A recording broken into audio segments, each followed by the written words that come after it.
کہ ماجرا کیا ہے، اسے بڑی خبر ہوتی ہے، تو اس نے محسوس کر لیا کہ بدلے سے میری سرکار نظر آتے. وہ کہنے لگی اب کہ جب آتا جاتا ہے تو اس کے حالات کچھ بدلے سے ہیں، ماحول کچھ اور ہے. اس نے ایک بوڑھا آدمی جو اس کا عزیز بھی تھا اور سمجھدار بھی تھا اس کو تیار کیا. کہنے لگی اب کہ جب ملک کے شام جائے نا تو اس کا پیچھا کرنا اور خبر کرنا کہ کہاں رہتا ہے، کہاں جاتا ہے، کیا کرتا ہے. وہ بوڑھے بزرگ جو تھے وہ خاتون کے کہنے پر کچھ اس نے کرایہ بھی دیا. وہ اس تاجر کے پیچھے گئے اور واپس آ کے خبر دی. کہنے لگے کہ تو 2-3 سال بیت گئے، اس نے وہاں بھی شادی کی، تجھے بتایا ہی نہیں. بی بی بڑی سمجھدار تھی، حوصلہ مند، زیرت. اس نے شور نہیں مچایا. اس نے کہا کہ میں نا اب جب آئے گا نا تو طریقے سے بات کروں گی اور پوچھوں گی کہ ایسا کیوں کیا. اور یہ بھی اس نے آ کے بتایا کہ اگر تیرے ساتھ نکاح کے بعد اسے اولاد نہیں ملی تو اولاد وہاں بھی کی مکمل تفصیلات. اب جب اس دفعہ خامند آیا تو آتے ہی بیمار ہو گیا، کمزور ہونے لگا. اب خاتون نے مناسب نہیں سمجھا کہ آتے ہی دڑام سے میں اس کے سر پر یہ بت یہ نکاح کیا ہوا ہے اور مجھے بتایا نہیں. وہ ذرا تسلی میں رہی، کچھ وہ بیمار تھا، حوصلہ رکھا، خدمت کرتی رہی. کچھ دن گزرے تو وہ تاجر فوت ہو. اب راز کھول نہ سکا، عدت گزاری، اور جب سارا مال جمع کیا تو اشرفیوں کی بوریاں بھر. سارا مال اس بی بی کا، 4 بفیاں، 4. یہاں تو پیٹ کا دوزخ ہے، معاذ اللہ، بھرتا ہی نہیں. حل من مزید، حل من مزید. وہ جو کہتے تھے نا کہ بس باہر چلا جاؤں اور باہر میں کچھ تھوڑے سے پیسے کما کے 2-3 سال میں لوٹ آؤں گا، پھر یہاں آ کے کوئی کاروبار کروں گا. وہ گئے ہیں تو واپس نہیں آئے. وہ جو کہتے تھے نا بس میں نے اتنا سا کاروبار کرنا ہے کہ مکان بن جائے، انہوں نے 4 مکان بھی بنا لیے ہیں، لیکن بریک حل میں مزید کی دوڑ ہے. اب 4 بوریاں اس عورت نے چھپائے رکھی. کوئی بندی جانتا بغداد میں کہ ملک شام میں تاجر کی دوسری بیوی بھی ہے. جب وہ فارغ ہوئی تو اس نے اس بوڑھے جاسوس کو پھر بلایا اور 2 بونٹ پہ رکھی، خود بھی ساتھ بیٹھ اور ملک شام گئی. اللہ. وہ بزرگ کہتے ہیں میں ایسے نہیں دعا کرتا. اس کو جا کے کہنے لگی میں اکیلی وارث نہیں ہوں، آدھے کی وارث تو بھی. میں اکیلی وارث نہیں، یہ تقسیم وراثت ہے، آدھی کی وارث تو بھی ہے. تو رکھ اپنے پیسے. پتہ ہے اس نے نکاح کیا تھا پر مجھے بتایا نہیں تھا، تو رکھ اپنے پیسے، میں تجھے دے رہی ہوں، آدھے تیرے ہیں آدھے میرے ہیں. اس نے نظر اٹھائی تو رو پڑی. کہنے لگی نہیں اب یہ سارے تیرے ہی ہیں. اگر تو اللہ سے ڈرتی ہے تو میں بھی رب سے ڈرتی ہوں. اگر تو مصطفیٰ کا کلمہ پڑھتی ہے تو میں بھی اسی نبی کی ماننے والی ہوں. کہا بات کیا ہے، میرا کیوں ہے سارا؟ وہ خاتون کہنے لگی وہ 2-3 سال سے میرے ساتھ نکاح تھا اور اس نے بتایا تھا مجھے کہ میری بیوی بھی ہے، اور میں غریب تھی تو میرے والدین کو بھی بتایا تھا کہ میری دوسری شادی ہے. یہ مکان اس نے مجھے لے کے دیا تھا، میرے تمام اخراجات وہ پورے کرتا تھا، نان و نفقہ کا خیال رکھتا تھا. لیکن اب کہ جب وہ آیا تو وہ بیمار تھا. اس نے مجھے بتایا کہ مجھے طبیب نے بتایا ہے کہ میں شدید بیمار ہوں، شاید بچ نہ سکوں.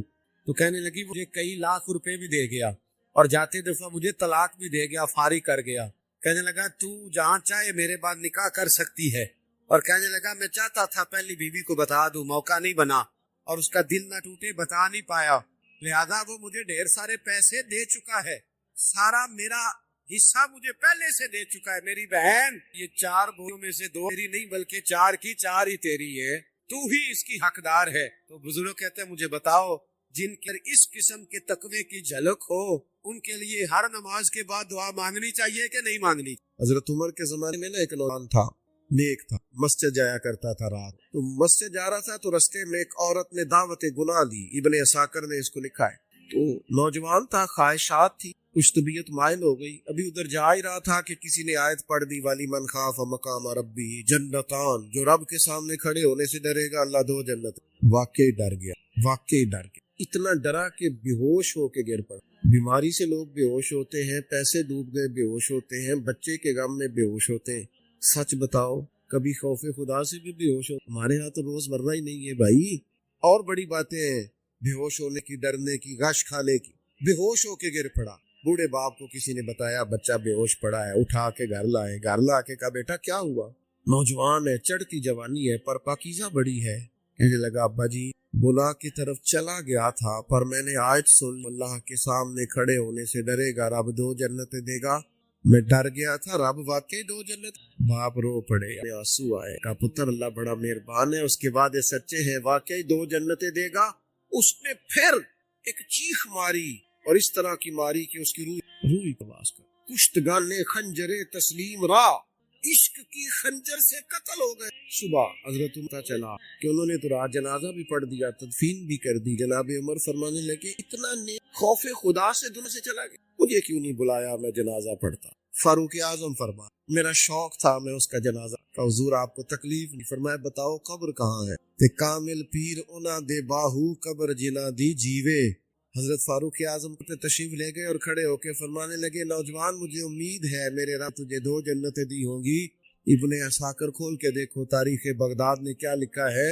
حضرت سیدنا فاروق فرمایا امید ہے دگی قبر کے اندر سے بول، کامل باہو جنہ دی جیوے، اندر سے کوئی بات نہیں، دے سچے ہیں اس نے واقعی مجھے 2 جنتیں عطا فرمائی ہے، 2 جنت علی کو راضی۔ ہمارے صوفیاء تصوف میں ایک جملہ بولے ہیں کہ تیرا تو فقر فقر بوزر ہے، یعنی جن کو صحیح درویش کہتے ہیں، صحیح درویش۔ مولا علی شیر خدا رضی اللہ تعالیٰ عنہ فرمایا کرتے 2 ہی تو بندے ہیں جو رب کے رستے میں کسی شے کی پرواہ نہیں کرتے۔ حضور کون سے؟ فرمایا ابو ذر غفاری اور دوسرے علی المرتضی۔ مولا علی فرمایا کرتے یہ نا مسلمانوں میں سے چوتھے یا 5ویں مسلمان، شروع سے ایک سلیم طبع آدمی، بڑے نفیس ہوتے ہیں، طبعاً اللہ کی طرف سے شروع سے ان کا جو قبیلہ تھا غفار وہ راہزنی کرتا تھا، لوگوں کو لوٹ لیتا تھا شروع میں یہ، لیکن جب کچھ لوگوں کی چیخیں کانوں میں گئیں تو چھوڑ دیا، طبیعت نہیں مانی۔ اور نبی پاک کا کلمہ پڑھنے سے پہلے ہی بتوں کی پوجا چھوڑ کے رب کی عبادت۔ لوگ پوچھا کرتے تھے آپ عبادت تو کرتے تھے پر منہ کدھر کرتے تھے؟ فرماتے تھے جدھر وہ کرا لیتا تھا کر لیتے تھے۔ کسی نے انہیں بتایا کہ مکے ایک شخص ہے جنہوں نے اعلان نبوت کیا ہے، آپ کی طرح کی باتیں کرتے ہیں۔ انہوں نے اپنے بھائی کو بھیجا، نام انیس تھا، پتہ کر کے واپس آئے، بھائی کہنے لگے ابو ذر ان کا نام جندب ہے، اصل میں زر ان کے بیٹے کا نام ہے اور کنیت سے زیادہ معروف ہے، ابو ذر غفاری کہلاتے۔ فرماتے ہیں کہ بھائی نے آ کے بتایا کہ وہ نیکی دیتے ہیں، برے کاموں سے منع کرتے ہیں، صلہ رحمی کا پیغام دیتے ہیں، لیکن لوگ سارے مخالف ہیں۔ یہ چیز بھی بڑی کاؤنٹ ہوتی ہے، اسے نہ کاؤنٹ کیا، لوگوں کی ترجیحات بدلتی ہیں، کچھ دوپہر کچھ شام کچھ، اسے نہ کاؤنٹ کریں۔ انہوں نے اس بات کو کاؤنٹ کر کے بتایا کہ لوگ ان کے جو ہے نا وہ مخالف ہیں سارے۔ تو ابو ذر غفاری کہنے لگے مجھے تسلی نہیں ہوئی، میں خود جا کے کہتے ہیں مکہ شریف آیا تو کسی ایسے آدمی سے پوچھ بیٹھا، میں تو کچھ اور سمجھا تھا کچھ اور نکلا۔ مکے والوں نے مکے پہنچ کے پہلی چیز ملی وہ مار کھا، اب میں ڈرتے پوچھتا ہی نہ، بھوک بھی بڑی تھی، رہنے کو جگہ نہیں تھی، حرم شریف میں لیٹا رہتا۔ میرے نصیب دیکھو مجھے ایک شخص نے نہ آ کے ہلایا، کہنے لگے اگر مناسب سمجھے تو میں آپ کو دیکھ رہا ہوں کافی دیر سے، آپ کوئی پردیسی ہیں، آپ کا اپنا مہمان نہ بنا۔ تو میں نے کہا آپ کا کیا نام ہے؟ کہنے لگے میرا نام ہے علی۔ کہتے مولا کائنات گھر لے گئے، بھی کھلایا، جگہ بھی دی، سونے کو خدمت بھی کی، لیکن چونکہ میں تو پہلے ایک سے پوچھ کے مار کھا بیٹھا تھا، میں پوچھا نہیں میں کدھر آیا ہوں۔ رات رہے، اگلی رات بھی رہے، لیکن میں نے بتایا نہیں میں کس کام آیا ہوں۔ حضرت ابو ذر غفاری رضی اللہ تعالیٰ عنہ کہتے خود ہی مولا علی نے بتا سکتے ہو کیسے آئے ہو؟ میں نے کہا رات فرمایا بڑا کشادہ سینہ دیا ہے رب نے، تو بات تو کر۔ کہنے لگے یار میں تو محمد مصطفیٰ کی زیارت کرنے صلی اللہ تعالیٰ، یہ بے نیاز لوگوں میں سے ہیں حضرت سیدنا ابو ذر غفاری، میں حضور کی زیارت کے لیے۔ حضرت علی کہنے لگے سویرے لے چلوں گا۔ انسان بزدل نہیں ہوتا، ہر انسان بزدل نہیں ہوتا، اور بلا وجہ ٹکراؤ کی پالیسی بنا لینا یہ بھی سیانے لوگوں نہیں، حکمت کے تقاضوں کے مطابق چلنا یہ بھی دلیر لوگ کوئی کام ہو۔ حضرت مولا کے صبح لے کے چلوں گا پر حالات تھی، شرارتی لوگ ہر جگہ ہوتے ہیں، اگر کوئی شرارتیوں کا ٹولہ ملا نا جو کھڑا ہوگا جاسوسی کرنے کہ حضور کی طرف کون جا رہا ہے، تو میں نیچے جھکوں گا جوتے کا تسمہ ٹھیک کرنے کے لیے، لیکن آپ نے نہیں کھڑے ہونا، آپ نے چلتے رہنا ہے تاکہ کسی کو شک نہ ہو۔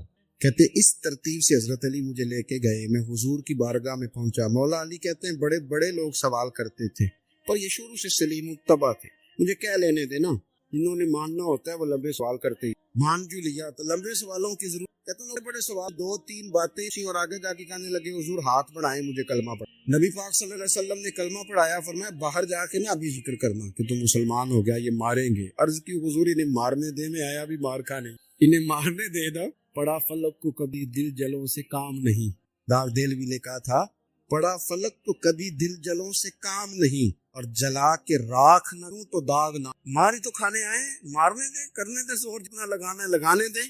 باہر جا کے اعلان کیا، مقتلوں نے مارا، اتنا مارا کہ بے ہوش ہو گئے۔ پھر کسی نے بتایا کہ تم نے گزرنا بنو غفار سے، پھر ان کا پتہ بھی ہے یہ لوگ بڑے سخت، پھر چھوڑا۔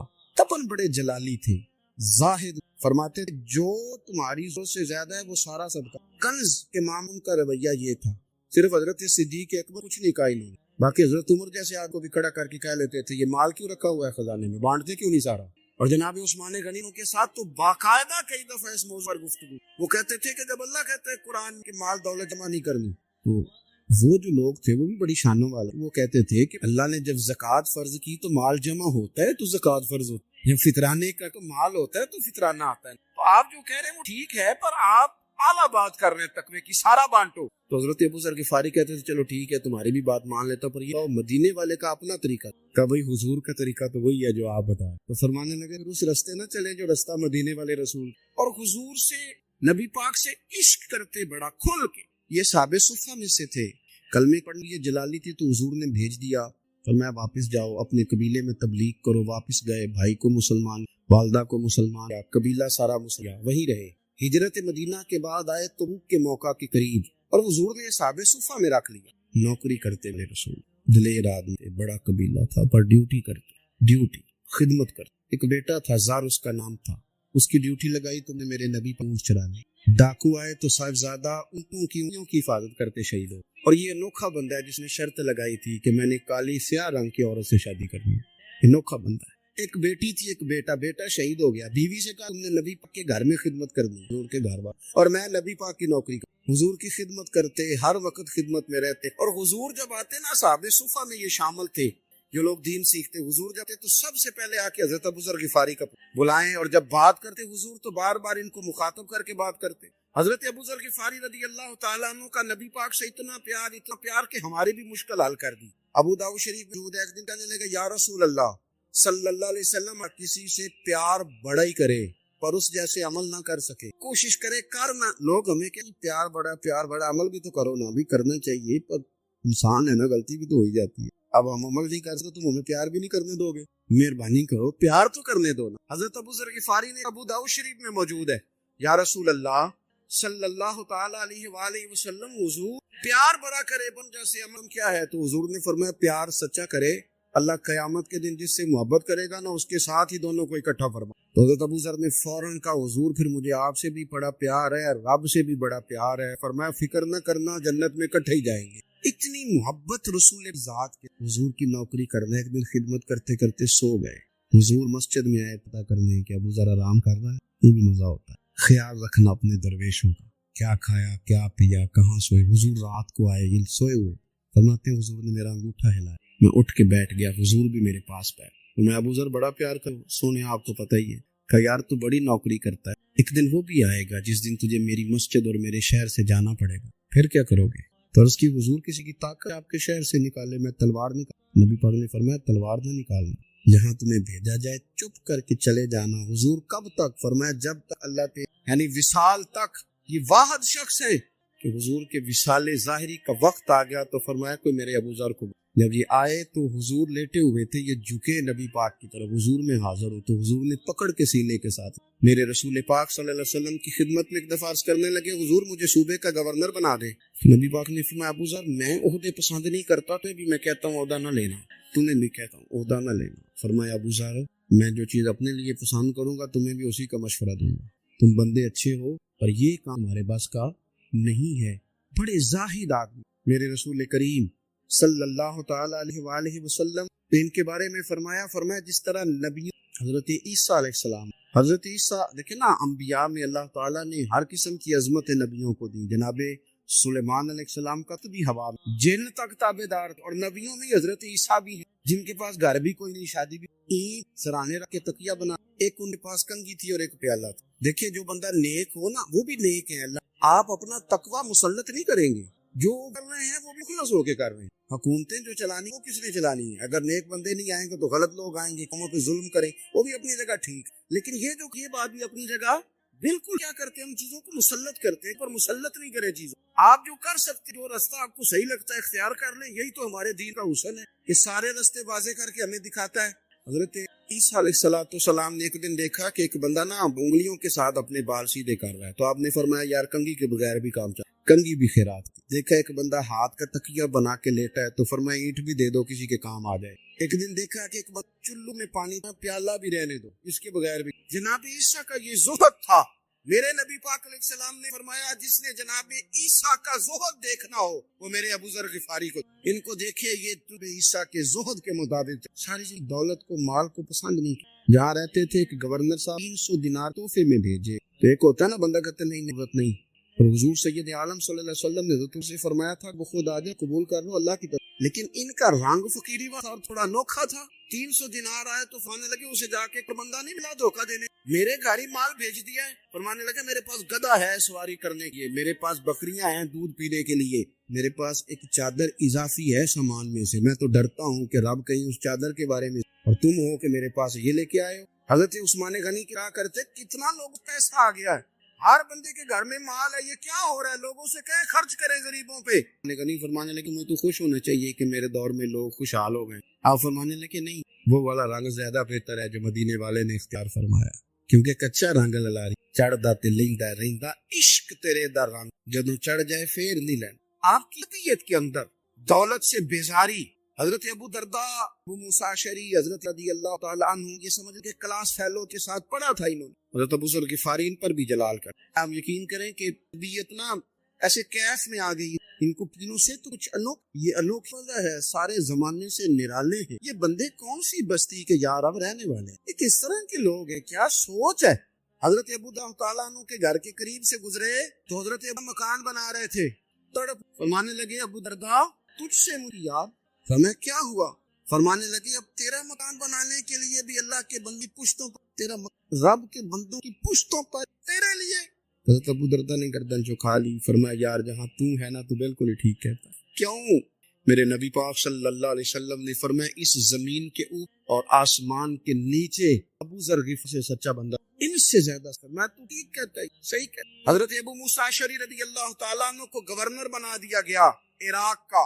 صحابہ میں ایک بڑے جلیل القدر صحابی اور ان کی عظمت، رفعت، بلندیاں کیا کہنا، بڑی گہری دوستی، تو وہ گورنر بن گئے۔ تو آپ نے فرمایا بس بھائی اب تو نے عہدہ لے لیا، یہ بندے کو اب تو عہدے میں چلا گیا۔ بڑی مدت حضرت ابو موسیٰ اشعری کے ساتھ وہ دوڑ کے آئے حضرت ابو ذر غفاری کے گلے ملنے، میرا بھائی میرا بھائی، فرمایا پیچھے ہٹ جا، میں نہیں تیرا بھائی، تو گورنر ہے اپنا کام کر۔ پھر دوڑ کے آئے، فرمایا ابو ذر تو میرا بھائی ہے یار، اکٹ پڑھتے تھے حضور، فرمایا نہیں جا تو نہیں میرا بھائی۔ پھر آئے، یہ سچا بندہ ہے، یہ تقریروں والا نہیں، صرف وعظوں والا، اس کے اندر بھی بڑی سچ۔ قریب آئے کہ کہا یار تو میرا بھائی ہے، میرے سینے لاگ، فرمانے لگے تو تیسری بار آئے، مومن ہے میں منہ نہیں موڑ سکتا، پر پہلے مجھے بتا گورنر بننے کے مکان کتنے بنائے، باغ کتنے لگائے، چکیاں کتنی لگائی، کتنے تو نے چیزیں بنائی ہیں، پہلے بتا۔ تو ابو موسیٰ اشعری نے ان کا ہاتھ پکڑا، رونے لگے، کہنے لگے جس محبوب سے تو نے تربیت لی ہے میں بھی انہی کا نوکر ہوں، ان کپڑوں میں میں راکھا، میرے ہاتھ کیا بات کرتا ہے، میرے وہی نے مجھے بتا اگر یہ عہدے خدمت کے ہم نہیں لیں گے تو پھر کیا ظالموں کو دیں گے، غیروں کو دیں گے، نہ کر کچھ نہیں بنایا۔ حضرت سیدنا ابو موسیٰ اشعری رضی اللہ تعالیٰ عنہ روئے، اور جب کہا نا کوئی شے نہیں میرے پاس، تو فرمایا اچھا چل آ جا، پھر سینے لگ جا، تو واقعی میرا بھائی۔ پھر حضرت ابو ذر غفاری نے محبت، وہ درویشی، وہ فقیری، وہ سادگی، وہ نورانی، وہ دل کے ساتھ اندر۔ ہمارے تو بہت سارے لوگ ہیں جو کہتے ہو کہاں لے جانا ہے مال، کیا ضرورت ہے مال کی، ہر وقت مال کی مخالفت، لیکن دل ان کا کہتا ہے کہ آئے صحیح پہنچے صحیح۔ حضور نے فرمایا بعض لوگوں کی زبانیں شہد سے زیادہ، دل بھیڑیے سے زیادہ، اوپر سے کہہ کچھ رہے ہیں اندر حالات کچھ اور ہیں۔